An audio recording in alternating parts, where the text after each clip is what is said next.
नमस्कार, आप देख रहे हैं उल्टा चश्मा यूसी। मैं हूं सलोनी चौहान और अभी मैं मौजूद हूं राजद कार्यालय के भीतर।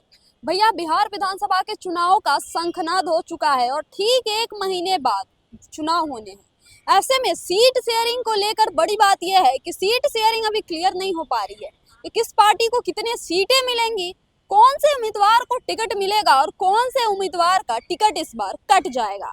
तमाम खबरें हैं। इन सब के बीच जब हम राजद कार्यालय आए तो हमने देखा कि कार्यालय में बहुत चहल पहल थी। यहाँ नेता आ रहे हैं, जा रहे हैं, लगातार गाड़ियों का आना जाना लगा हुआ है। जो कार्यकर्ता है वो भी बैठे हैं और कार्यालय के अंदर मीटिंग चल रही है सुबह से। इन सब के बीच जो बड़ा सवाल ये है कि आखिरकार महागठबंधन में सीट शेयरिंग कब फाइनल होगा, क्योंकि सिर्फ 1 महीने का वक्त बचा है चुनाव में और 10 दिन बाद जो पहले फेज के वोटिंग के लिए नॉमिनेशन होना है वो नॉमिनेशन होने वाला है।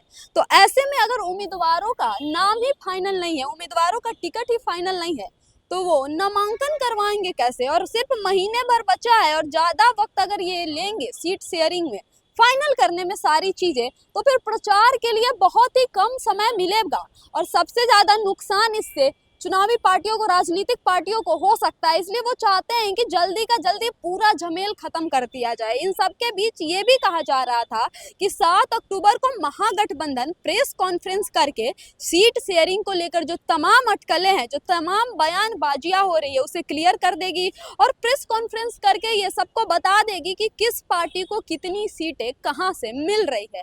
लेकिन फिर कहा गया कि मुकेश सहनी ने महागठबंधन में पेच फंसा दिया है, क्योंकि उनकी मांगे बड़ी है और डिप्टी सीएम के पद को लेकर वो लगातार डटे हुए हैं और लगातार ये कह रहे हैं कि डिप्टी सीएम मुझे ही बनाया जाए, यानी डिप्टी सीएम का मुझे पद भी ऑफर किया जाए, साथ ही साथ 20 से ज्यादा सीटें भी वीआईपी पार्टी को दी जाए। इसी को लेकर रविवार को जब तेजस्वी यादव के आवास पे सभी दलों की, यानी महागठबंधन में जितने भी दल है, चाहे वो राजद हो, कांग्रेस हो, वीआईपी हो, जामुम हो, यानी झारखंड मुक्ति मोर्चा भी इस बार महागठबंधन का हिस्सा है और बिहार में लड़ेगा। इसके अलावा जो कम्युनिस्ट पार्टियां, उन तमाम दलों की मीटिंग हुई और इस मीटिंग से ये निकल के आया कि जो मुकेश सहनी है वो डिप्टी सीएम के पद को लेकर लगातार अड़े हुए हैं और मान नहीं रहे हैं।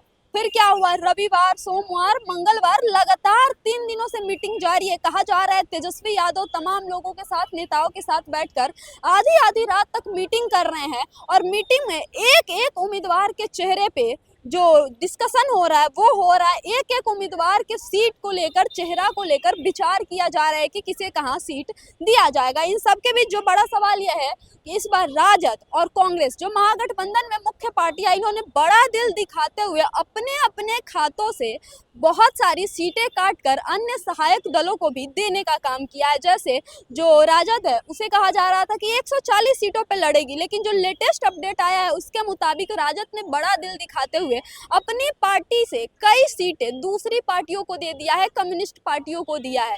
अब राजद लगभग 125 से 30 सीटों पे चुनाव लड़ेगी। इसके अलावा जो कांग्रेस पार्टी 2020 के विधानसभा चुनाव में 70 सीटों पर उतरी थी, वो कांग्रेस पार्टी भी इस बार बड़ा दिल दिखाते हुए अपने सीटों के साथ समझौता करते हुए इस बार सिर्फ 50 से 55 सीटों पर ही अपने कैंडिडेट उतारेगी। इसके अलावा जो वीआईपी पार्टी थी वो 2020 के विधानसभा चुनाव में एनडीए के साथ थी और महागठबंधन का हिस्सा नहीं थी, लेकिन चूंकि वीआईपी और मुकेश सहनी इस बार महागठबंधन का हिस्सा है, इसलिए कहा जा रहा है कि उन्हें भी 18 से 20 सीटें दी जाएंगी। लेकिन पूरा मामला जो मुकेश सहनी फंसा रहे थे वो डिप्टी सीएम के पद पर, क्योंकि वो लगातार ऐसा बयान दे रहे थे कि जब महागठबंधन की सरकार बनेगी तो डिप्टी सीएम सन ऑफ मल्लाह, यानी मल्लाह का बेटा बनेगा, मुकेश सहनी बनेगा। और जब रविवार रात को जब मीटिंग खत्म हुई और मुकेश सहनी बाहर आए, उस वक्त पत्रकारों ने जब उनसे सवाल किया तब भी मुकेश सहनी का यही जवाब था कि शुभ शुभ बोलिए, डिप्टी सीएम मैं ही बनूंगा